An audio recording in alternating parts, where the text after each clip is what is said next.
पुणे जिल्ह्यातून सोलापूर जिल्ह्यात प्रवेश केल्यानंतर नीरा स्नान पार पडते। याच नीरा स्नानापूर्वी एक तरुण नीरा नदीत बुडून मरण पावल्याची घटना घडली आहे। त्याचा मृतदेह शोधण्यात यावा या मागणीसाठी वारकऱ्यांनी रास्ता रोको आंदोलन सुरू केले आहे। पुणे जिल्ह्यातील सराटी येथून सोलापूर जिल्ह्यात संत तुकाराम महाराज पालखी प्रवेश करताना नीरा नदीत पादुका स्नानाआधी दुर्घटना झाली। जालना येथील युवक गोविंद नामदेव फोके हा नीरा नदीच्या पाण्यात बुडून मरण पावला आहे। ही घटना पहाटे 6 वाजता घडली। हा युवक रथामागील दिंडी क्रमांक 12 मध्ये सामील होता। देवराव बुवा हातगावकर असे दिंडीचे नाव असून जालना जिल्ह्यातील अंबड तालुक्यात असलेल्या झिरपी गावचे हे ग्रामस्थ आहेत। प्रयागबाई प्रभाकर खराबे हे या आजीसोबत गोविंद युवक वारीला आला होता।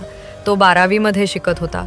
नदीत बुडालेल्या गोविंदचा शोध घेण्यात यावा अशी मागणी वारकऱ्यांनी प्रशासनाकडे केली। वारकऱ्यांनी सराटीच्या पुलावर रास्ता रोको आंदोलन सुरू करण्यात आले। मुलाचा मृतदेह शोधून काढा अन्यथा आम्हीही नीरा नदीत उडी मारू असा पवित्रा घेत वारकऱ्यांनी प्रशासनाला इशारा दिला।